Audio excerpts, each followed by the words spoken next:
అందరికీ నమస్కారం అండి. ఈరోజు మనం కె జ్యోతి గారు రచించిన ఆనందానికి అర్హత అనే ఓ చక్కటి కథను విందాం. ఇక కథలోకి వెళ్దాం. పక్కింట్లో అలారం మోతతో మెలకు వచ్చింది గోపాలరావు గారికి. వెంటనే పక్క మీద నుంచి లేవడానికి శరీరం సహకరించలేదు. కొంత వయసు వల్ల, మరికొంత జనవరి నెల చలి వల్ల కావచ్చు. కాసేపు కాళ్ళు చేతులు సాగదీసుకుని పక్క మీద నుంచి లేచి బాత్రూంకి వెళ్లి వచ్చి మళ్లీ పడుకున్నారు. నిద్ర పడుతుందని కాదు, చేసే పనేమీ లేక కోడలు లేచి వంటింట్లో పని చేసుకుంటున్న ధ్వనులు వినిపిస్తున్నాయి. ఇంకో గంటకి లేచి కాలకృత్యాలు తీర్చుకున్నారు. బయటకొచ్చేసరికి కోడలు కాఫీ కప్పు అందించింది. పేపర్ చూసి వాకింగ్కి బయలుదేరారు. శీతాకాలం కావడం వల్ల లేటుగా వాకింగ్కి వెళుతున్నారు. 2 వీధులు నడిచి ఓ పార్క్ దగ్గర చెట్టు కింద ఆగారు. అప్పటికే అక్కడ ఉన్న 2-3 పలకరింపుగా నవ్వారు. కాసేపటికి ఇంకో 4 వచ్చి చేరారు. అందరూ దాదాపుగా ఒకే వయసు వాళ్లు, రిటైర్ అయి బాధ్యతలు పూర్తి చేసిన వాళ్లు. కొందరు గోపాలరావు గార్ల భార్య వియోగులు కూడా ఉన్నారు. అంతా కాసేపు పిచ్చాపాటి మాట్లాడుకున్నారు.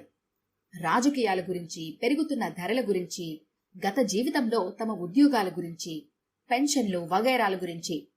ఒక ఆయన కొడుకు కోడలపై నేరాలు చెప్పారు. ఇంకొక ఆయన మనవల ముద్దుముచ్చట్ల గురించి చెప్పారు. అందరూ ఎక్కువగా మాట్లాడుకున్నది ప్రస్తుతం వారి వారి అనారోగ్యాల గురించి, గత జీవితపు వైభవం గురించి. దాదాపు గంటన్నర అలా గడిపి అంతా ఇళ్లకు బయలుదేరారు. ఒక ఆయన మనవలని స్కూల్లో దింపాలి, ఇంకొక ఆయన ఫంక్షన్కి వెళ్ళాలి. గోపాలరావు గారికి ప్రత్యేకంగా పనేమీ లేకపోయినా అక్కడే ఉండడానికి కారణమేదీ లేక ఇంటికి బయలుదేరారు. దగ్గరలోనే స్కూల్లో పనిచేస్తున్న కోడలు ఆయన వాకింగ్ నుంచి వచ్చాక స్కూల్కి వెళుతుంది. ఆయన టైంకి వెళ్లకపోతే ఆమె కంగారు పడుతుంది. గోపాలరావు గారు వెళ్లేసరికి గేటులో రిక్షా ఆగి ఉంది. ఆయనకి టిఫిను, లంచ్ల గురించి చెప్పి హడావిడిగా ఆమె బయలుదేరింది. ఆయన స్నానం చేసి, టిఫిన్ చేసి పడక్కుర్చీలో వాలారు. రోజురోజుకి జీవితం నిస్సారం అయిపోతోంది అనుకున్నాడు. మోకాళ్ల నొప్పులు, బ్లడ్ ప్రెషరు ముందు నుంచి ఉంది. మొన్న ఒక 1 నెల రోజులు దగ్గు పీడించింది. అంతకుముందు మెడ నొప్పి. ఎప్పుడూ ఏదో ఒక జబ్బు. తను సర్వీస్లో ఉన్నప్పుడు ఎంత యాక్టివ్గా ఉండేవాడు, ఇంట బయట ఎన్ని పనులు చక్కబెట్టేవాడు. ఆలోచనల్లోనే చిన్నగా కునుకు పడుతోంది ఆయనకు. ఒక్కసారిగా గతంలోకి వెళ్లి ఆనందంగా, అత్యంత ఆనందంగా ఒక్కరోజు గడిపితే ఎంత బావుంటుంది. ఆ జ్ఞాపకాలతో మిగిలిన జీవితం గడిపేయచ్చు. తన ఫ్రెండ్స్తో చెప్పుకోవచ్చు. ఒక్కసారి అలాంటి అవకాశం భగవంతుడిస్తే. ఎక్కడి నుంచో చల్లటి గాలి వీస్తోంది. మృదువైన నాదం ఏదో వినిపిస్తోంది. అదేం రాగమో అద్భుతంగా ఉంది. గోపాలరావు గారు కళ్ల ముందు ప్రశాంతమైన వెలుగు. ఆ వెలుగులో దివ్య తేజస్సుతో ఎవరిదో ఆజాను బాహువు విగ్రహం. సమ్మోహనమైన స్వరంతో ఆ రూపం ఇట్లా అంది. గోపాలరావు, నువ్వనుకున్నట్లుగానే నిన్నో రోజు గతంలోకి తీసుకెళ్తాను. ఒక్కరోజు మాత్రమే. నీ జీవితంలో నీకు ఆనందకరమైన రోజు ఏదో నువ్వే నిర్ణయించుకో. దీనికి 1 గంట మాత్రమే సమయం. మాటలు వినిపించడం ఆగిపోయాయి. వెలుగు అదృశ్యమవుతోంది గాని చల్లటి గాలి వీస్తూనే ఉంది. మురళీనాథం వినిపిస్తూనే ఉంది. గోపాలరావు గారి మనసు ఆనందభరితమైంది. న్యాయమైన కోరికను భగవంతుడు తప్పక తీరుస్తాడు. తను రోగాలు లేకుండా చెయ్యి, మరణం లేకుండా చెయ్యి అని అసంభవమైన కోరికలు కోరలేదు. ఒక్కరోజు తన జీవితంలోనే తనకిమ్మన్నాడు. ఏ రోజైతే బావుంటుంది? తన పెళ్లి రోజు? కాదు కాదు, తనది కుండమార్పిడి సంబంధం. తండ్రికి అల్లుడు నచ్చటం వల్ల ఆ సంబంధం అయింది కాని తనకి పెళ్లి కూతురు నచ్చటం వల్ల కాదు. పైగా తనకప్పుడు ఉద్యోగం కూడా లేదు. బావగారు పెద్ద ఉద్యోగస్తుడు. పెళ్లి అనగానే ఆ న్యూనతా భావమే గుర్తొస్తోంది. ఉద్యోగంలో చేరిన రోజు?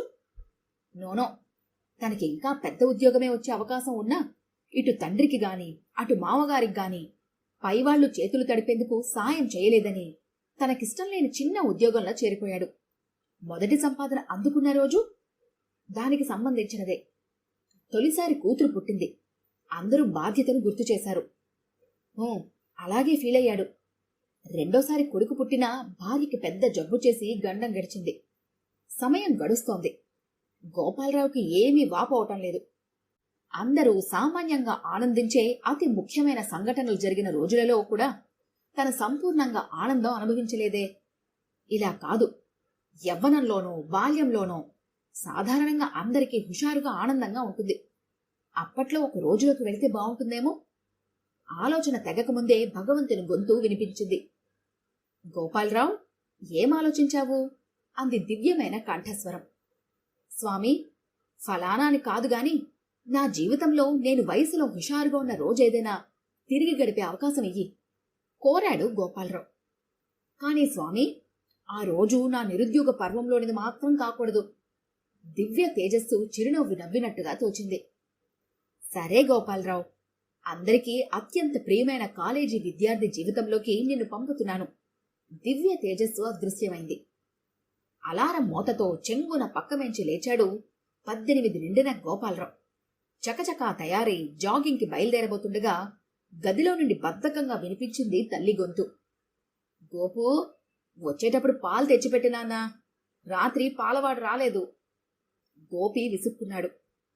ఎప్పుడు ఏదో పని చెబుతావేమ్మా, మళ్ళీ గిన్నో క్యానో పట్టుకెళ్ళాలి నేను. వచ్చాక తెస్తాలే. జాగింగ్ వంకతో వీధి చివర విమలను ఓ 2 సార్లు చూడొచ్చు. అది గోపి ఎత్తు. వెళ్లేటప్పుడు వచ్చేటప్పుడు కూడా ముగ్గు పెడుతూనో పూలు కోస్తూనో కనిపించే విమల కనిపించలేదు. ఏదో వెలిదిగా తోచింది గోపికి. కాలేజీకి వస్తుందో రాదో, కొంపదీసి పెళ్లి చూపులు కాదు కదా. రకరకాల సందేహాలతో పరధ్యానంగా ఉండి తిట్లు తిన్నాడు ఇంట్లో వాళ్లతో. కాలేజీలో విమల కనిపించింది కాని తనని చూసి నవ్వలేదు. పైగా తన పక్కనున్న అనంతాన్ని చూసి నవ్వినట్లు అనుమానం. మ్యాథ్స్ క్లాసులో బోర్డు మీద లెక్క చేయమన్నారు లెక్చరరు. అన్నీ తప్పులే తిట్టిపోశాడు ఆయన. కెమిస్ట్రీ రికార్డు పూర్తి చేయలేదని మేడం క్లాసు తీసుకుంది. ఇంగ్లీష్ క్లాసు ఎగ్గొట్టాడు. హిందీ క్లాసులో నిద్రపోయాడు. ఇంటికి రాబోతుండగా అనంతం రికార్డు పుస్తకం తీసుకున్న విమలను చూశాడు. పళ్ళు కొరుక్కున్నాడు.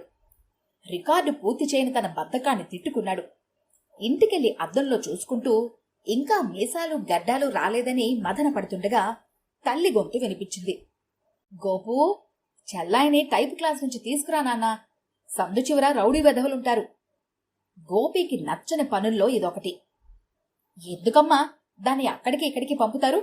హాయిగా పెళ్లి చేశాక అన్నాడు. నీ బోడి సలహా మాకు అక్కర్లేదు గాని ముందు చెప్పిన పని చేయబోయ్. తండ్రి గర్జన వినిపించింది. ఛెఛే, వెధవ జీవితం. ఎప్పటికైనా మంచి ఉద్యోగం, బాగా డబ్బు సంపాదించి అప్పుడు చూపిస్తాను నా తడాఖా. అమ్మా నాన్నలకి 4 నౌకర్లని పడేస్తాను. చెల్లెలకి పెద్ద సంబంధం చేస్తాను. అప్పుడు అదే నాకు కాపలా కాస్తుంది. ఆడపడుచు కట్నం కోసం నన్ను కాకా పడుతుంది. వీధి చివరి విమల తన కారులో ఆఫీస్కెళ్తుంటే ఆశగా చూస్తుంది. అందరికీ కుదురుతుంది తిక్క రోగం. అనంతంగాడు తన దగ్గర ఉద్యోగం కోసం వస్తాడు. వాలు కుర్చీలో రిటైర్డ్ గోపాలరావు అసహనంగా కదిలాడు. ఇదేమిటి, తన యవ్వనం ఎలా ఏడిసింది? అంతా అసహనం, చిరాకు, అర్థం లేని ఆరాటం, అంతం లేని ఆశలు. భగవాన్, నాకొద్దు. ఆరాటమే గాని ఆనందం లేని ఈ రోజులు కావు నేను కోరుకున్నవి. పిలిచావా నాయనా? భగవాన్ అనుకోవడమే తడువుగా వినిపించింది భగవంతుని గొంతు.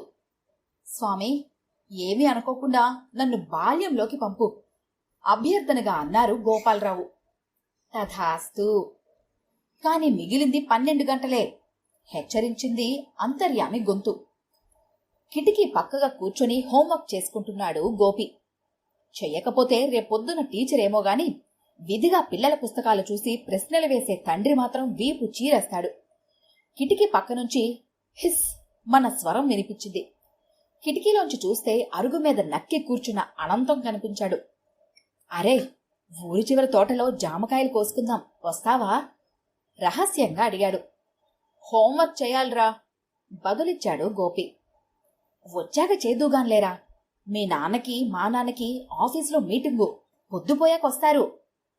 సరే, గుసగుసగా అని అమ్మా ఇప్పుడే వచ్చేస్తాను గట్టిగా అరచి వంటింట్లో ఉన్న తల్లికి వినబడిందో లేదో చూడకుండానే ఒక్క గెంతు గెంతాడు బయటికి. దారిలో ఇంకో 2 పిల్లల్ని పోగేసి రహస్యంగా ఊరి చివర పాండురంగయ్య గారి తోటలో దూరారు. కాపలదారు తోటకి ఆ మూల ఉన్నాడు. జామకాయలు కొయ్యడం వరకు జట్టుగానే ఉన్నారు.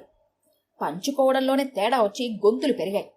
అలికిడికి కాపలదారు కర్ర తీసుకుని ఎవరిది అంటూ వెంటపడ్డాడు.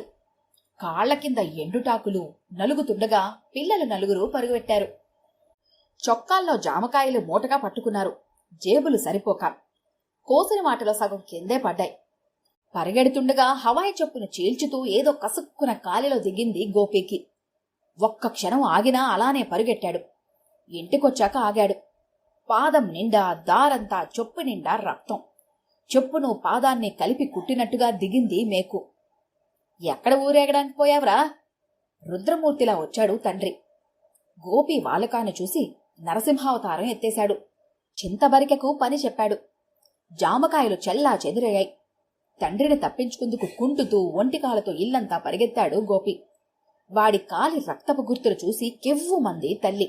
తండ్రికి అడ్డుపడ్డందుకు ఆమెకి తగిలాయి దెబ్బలు. వెక్కి వెక్కి ఏడుస్తూ నిద్రపోయాడు గోపి. బాబోయ్, వద్దు వద్దు అరిచారు రిటైర్డ్ గోపాలరావు. ఓ నెల రోజులు తాను ఆ గాయంతో పడిన బాధ గుర్తొస్తోంది ఆయనకు. తల్లికి కోపం వచ్చి తండ్రితో మాట్లాడటం మానేసింది కొన్ని రోజులు. అంతేకాదు, అంత గొడవకు కారణమైన జామకాయను అప్పటి నుంచి ఆవిడ చేతిలో కూడా తాకలేదు జీవితాంతం. జామకాయను చూస్తే రక్తమోడుతున్న తన పాదం గుర్తొస్తుందని చెప్పేది.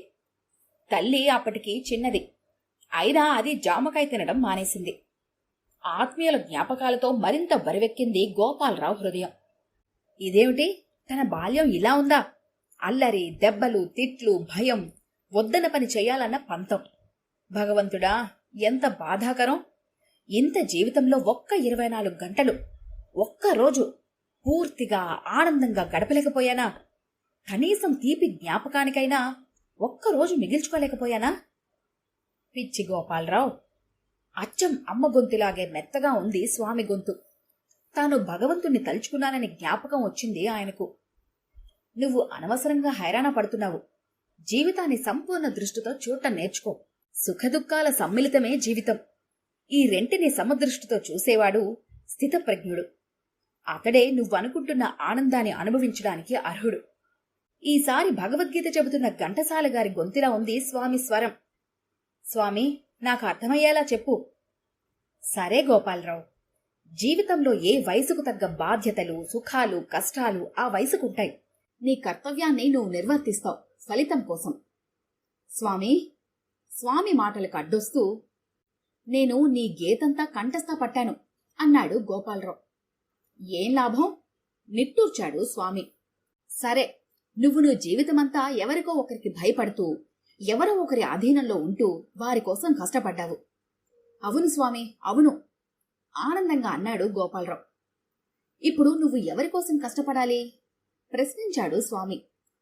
ఎవరికోసమూ కాదు, గొనుక్కున్నాడు గోపాలరావు. ఇప్పుడే నీకోసం నువ్వు జీవించే అవకాశం వచ్చింది గోపాలరావు. నీ మనసుకి ఆనందం కలిగే పనులు చేస్తూ, ప్రతి క్షణం ఆస్వాదిస్తూ నిర్భయంగా జీవించు. నువ్వు చాలా అదృష్టవంతుడివి. చాలా మందికుండే భవబంధాలు, వ్యామోహాలు నీకు చాలా తక్కువ. ఆ నిరాసక్తతను నీకు అనుకూలంగా మార్చుకో. నిజానికి నువ్వు కోరుకుంటున్న ఆనందానికి నువ్వు చాలా దగ్గరలో ఉన్నావు.